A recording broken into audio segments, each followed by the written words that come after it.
All ready? We're all ready. Otto, you ready? Otto. What is it? The clapper.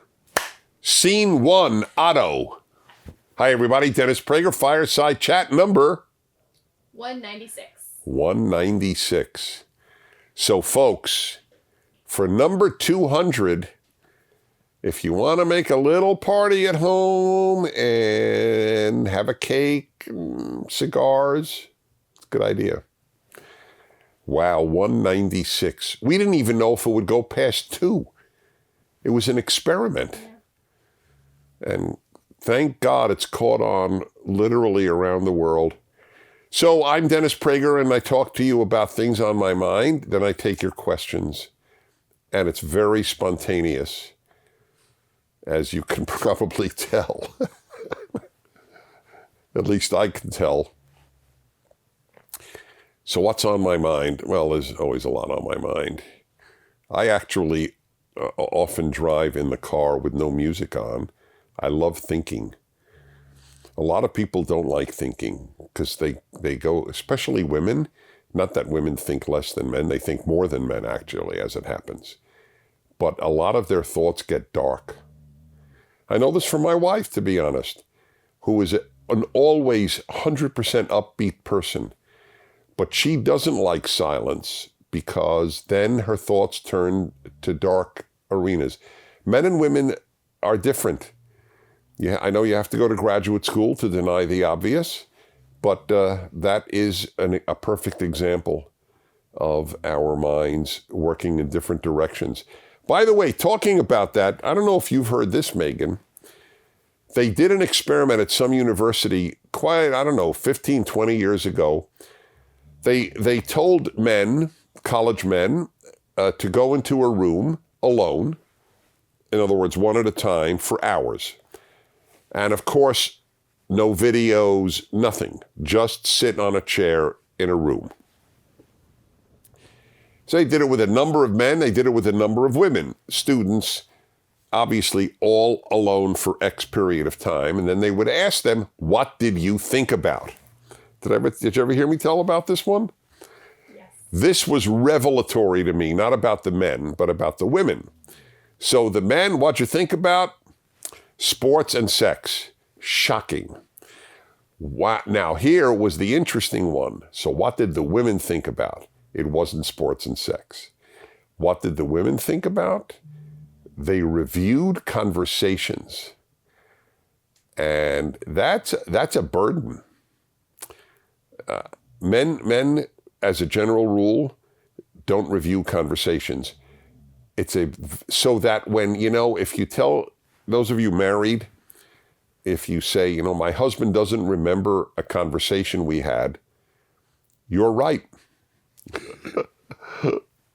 It's about most differences you have to laugh.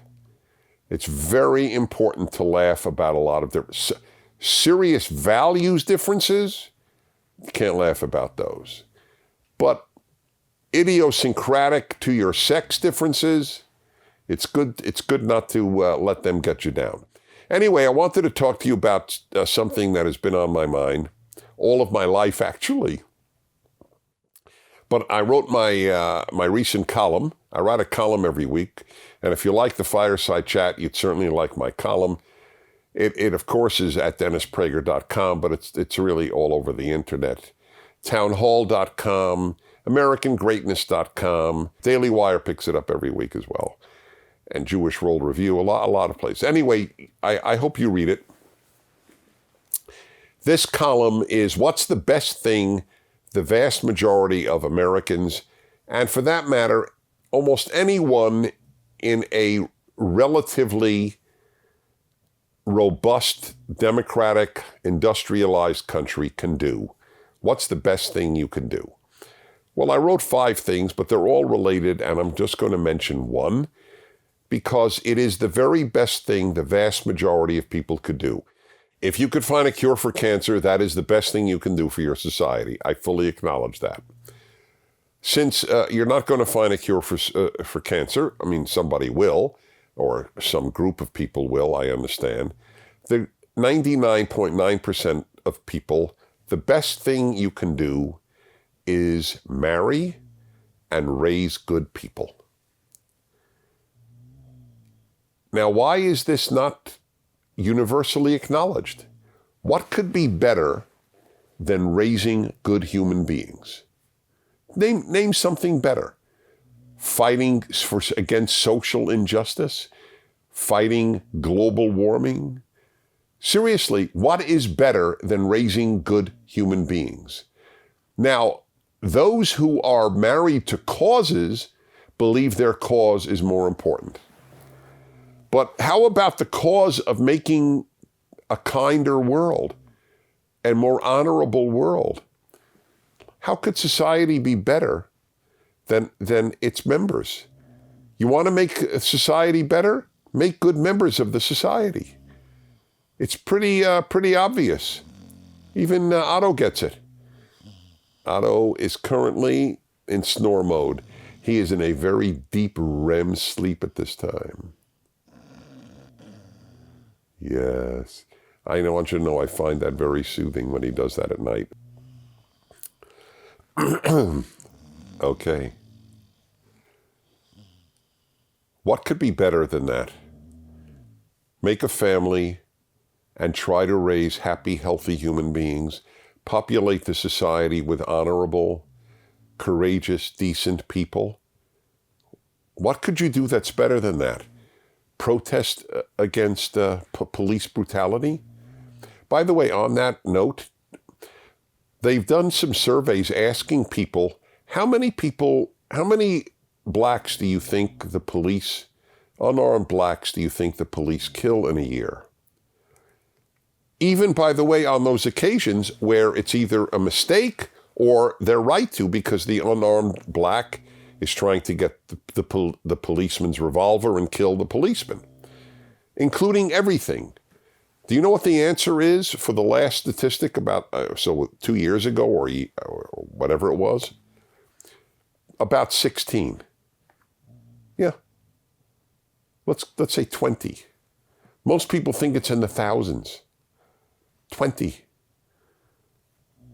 All these gigantic protests and riots over something that almost never happens in society. An innocent black killed by a policeman because he's black.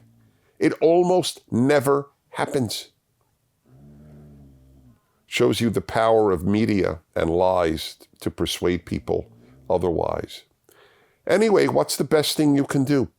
Protest police racism or raise good people? The best thing you can do for yourself is get married and make a home and a family. Most people do not find all that much meaning from work that they think they find. But there's a hell of a lot of meaning raising kids, making a family. Ask people who have a family about that. That's what you should do. Ask people who've done it. I know one young woman very well, and she was very committed to her career, quite committed and quite successful. And then got married and then had a baby. And all of a sudden, her career has pretty much taken second place to her baby. That's actually healthy. Now, what happens whenever I say this? Oh, he has said, no, women should be, barefoot and pregnant. You know what that response is? That is a learned response from the angry and unhappy who teach you at college, now high school as well. When you study under unhappy people, you get unhappy results. That's the most persuasive argument for any ideology is a happy individual. I've said this about religion. The best advertisement for atheism is an unhappy religious person. The best advertisement for religion is a happy religious person. How many of your high school and college teachers radiate happiness? Not many, I'll tell you that. not many, because they're not particularly happy. Many of them are angry. Anyway, you're always angry if you think you're a victim. Back to my issue. The best thing you can do for society is get married and raise good people. That's it. But you know what? It ain't as sexy as marching for world peace. As if your march for world peace will have any impact on world peace. The impact you want on world peace is by making good people. Bad people are the ones who make war or who start wars. Let's put it that way. Okay. All right, we go to the video question. Hey Dennis, it's Sabrina from Los Angeles, California, and as you know, I'm a staff member here at PragerU. So one of my good friends has unfortunately become a leftist over the last few years, and he loves to retweet anti-PragerU propaganda and talk really negatively about this company and my career behind my back. He is super lovely to my face, but talks really poorly about my value system and my career and my company. So I'm wondering, should I confront him head on or just leave it be? Just to give you some context, he has been a friend for 16 years. He attended my wedding. He literally just attended my co-ed baby shower last month. And I just need some advice on what to do. Thanks. Well, serves you right for having a co-ed baby shower. All right, that was a joke. Sabrina, you're terrific. We love you at PragerU. So let me get this straight. You have a friend for 16 years who smiles at you and attends your baby shower and who's sweet to you in person, and then in public craps on everything you value and on all that you work for. What exactly is the question? What kind of friend is that? I mean, you're not asking me, what should I do about a friend who has different values than I and lines up on the different side of the issues? That's not the same question. He attacks your work, what you do. That's not a friend. Sorry, it's not a friend. It's painful after 16 years, and that's a big chunk of your life at your age. It's painful to acknowledge that. I fully understand that. There's a lot of pain in life, and that would be one of them. And I would just say, a friend doesn't do this. If you want to declare war on what I do and what my passions are and where my loyalties are, you are free to. But I'm not an idiot. I can't consider you a friend if you do that. That's it. That's the truth. You don't have to be angry when you say it. I don't know what possible answer he could have. You wouldn't do it to him. And he chooses to do it obviously publicly. He's not writing you private emails. He's doing this publicly. Okie doke. All right, let's go to your questions. Nash Luke, 19, Minneapolis, Minnesota, USA. Hello, Mr. Prager, Megan, Rodrigo, Nathan, Otto, Snoopy, and company. Wow, the list is getting longer. I proudly have attended the only Jesuit high school in Minneapolis, but instead of the Pledge of Allegiance every morning, we recited Ad Mahorem Dei Gloriam. We study, work, and play for the greater glory of God. My school rarely had an American flag in the building. A big red flag came in 2017 when they received backlash after the volleyball team knelt during the national anthem at an away game. I truly believe my high school can be a guiding light for youth in Minneapolis, but I think it will all be in vain if it drifts away from conservative values.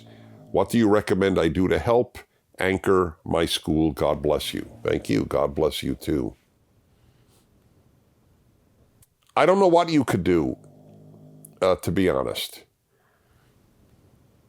Your team, your school won't have an American flag, doesn't have the Pledge of Allegiance, does not censure I don't mean censor, doesn't censure, doesn't condemn its own team from kneeling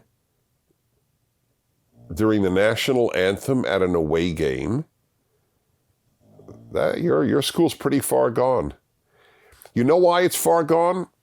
Not because of patriotism, but because of moral idiocy. If they don't understand that the American flag represents liberty on the face of planet Earth, they're worthless. Sorry, they just are. They might be sweet and kind and lovely, and they might be deep believers in Christ, but they're morally useless. If you can't tell the difference between freedom and non-freedom, between decent and indecent, if you think America is an indecent country unworthy of standing for its flag when you represent your school is beyond the pale. That's my view. I don't think there's much you can do except show them this video. And then they will attack me, which is fine. It means nothing to me. But they need to, they have a broken moral compass. And it bothers me the most because they are supposedly religious. They're supposedly biblically rooted. And yet they don't, they live, unfortunately, the prophet Hosea's admonition, woe unto those who call good evil and evil good. Antonio, 21, Westchester, Pennsylvania. Hey, Mr. Prager, as you know, China is involved with many human rights violations, such as the persecution of the Uyghur Muslims. At one point, does it become a moral obligation for the Western world to intervene? May God bless you, and please give Otto and Snoopy a rub for me. I give them plenty of rubs. One of them will be from you. Thank you. Now, yes, it's a very difficult question. When is it a moral obligation for nations to intervene on behalf of persecuted people? I mean, and by intervention, I assume you mean military intervention. The first thing you have to ask is, will it help?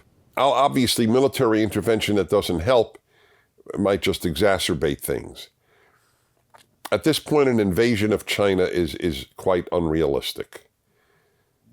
But there are other things people can do. China is, at this point, the greatest threat to liberty on earth.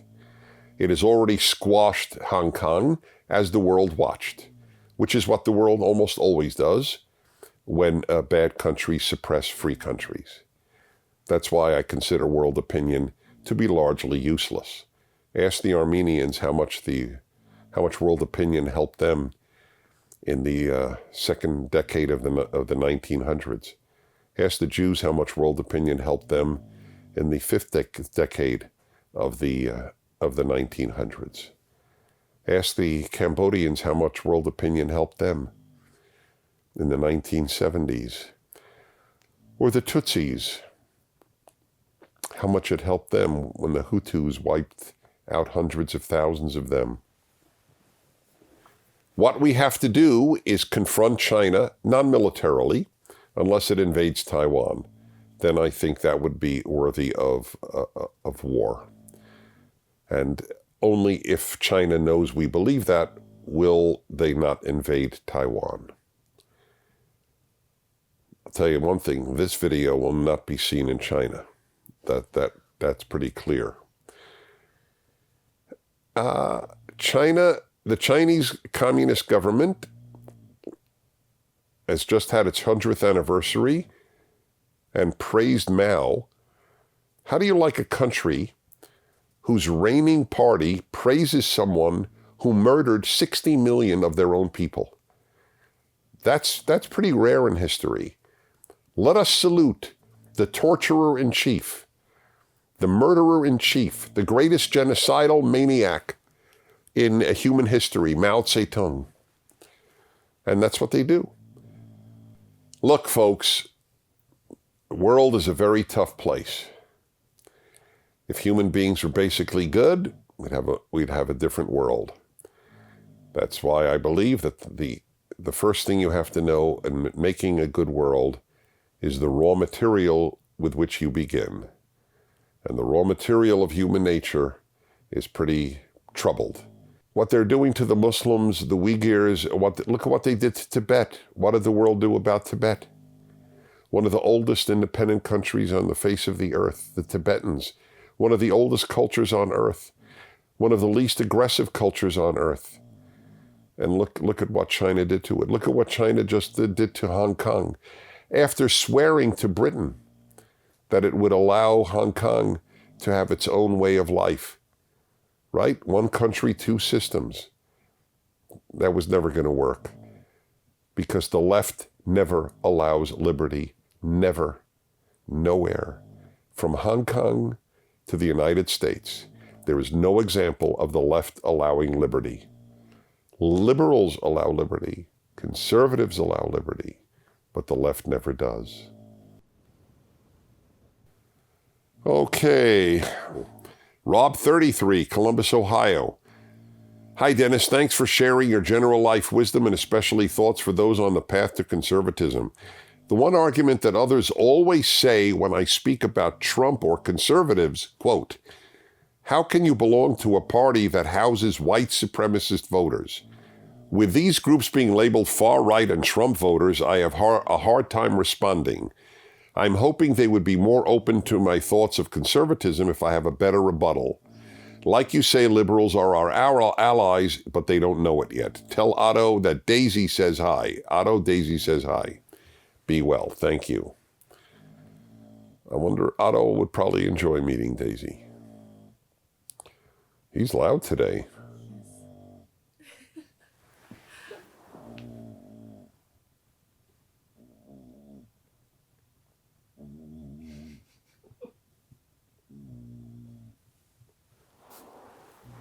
Yeah, that worked. Okay. So let's see. How can you belong to a party that houses white supremacist voters? You know who housed the Ku Klux Klan in the early part of the 20th century? The Democrats. They were all of the Ku Klux Klanners were Democrats. Okay? And would they have said then, how could you be a Democrat? It houses the Ku Klux Klan. And by the way, it's not even a fair analogy because this white supremacist thing is tiny compared to the Ku Klux Klan in the 1920s and 1930s. How could you be a member of the Democratic Party today that houses so many people who hate the United States? That's an infinitely more relevant question. The number of white supremacists in the United States is infinitesimally small. Let me state on oath on the Bible, I never met one. How is that possible? You know what's interesting? There's a young woman who's now reading all my mail for me and answering some of it. She's been on my radio show. She's very well-spoken, 21 years old, and she attends Harvard, and I don't hold that against her. And she noted something very intelligent. She said, I've seen thousands of your emails. How come not one came from a white supremacist? Isn't that an interesting point? Yeah, hey, aren't we right-wingers white supremacists? So you'd think I'd get all this mail from kindred spirits. Not one. Because I hate white supremacists. The number of people who hate liberty in the Democratic Party is magnitudes more than the number of white supremacists in the Republican Party.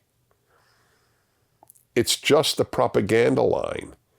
Oh, how could you be part of a party that has white supremacists?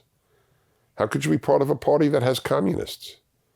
How could you be part of a party that has people that hate liberty, that defend the Castro regime in Cuba? I mean, the list is unbelievably long of the damage done by the Democratic Party compared to the Republican Party. Also Columbus, Ohio. That's rare. Caleb, 16. Hello, Dennis Prager. I am a percussionist in my high school band. I love playing music. I love listening to great songs. Unfortunately, the majority of modern songs are meaningless. You talked about how the left has destroyed music in another PragerU video. What does the left gain from destroying music? Thank you, Dennis, for speaking your mind. Well, I don't know specifically. Well, I do know. The left destroys everything it touches. It has destroyed art and music. That's correct. Wherever, look at the junk that is up at our museums, for example, of modern or contemporary art. I mean real junk.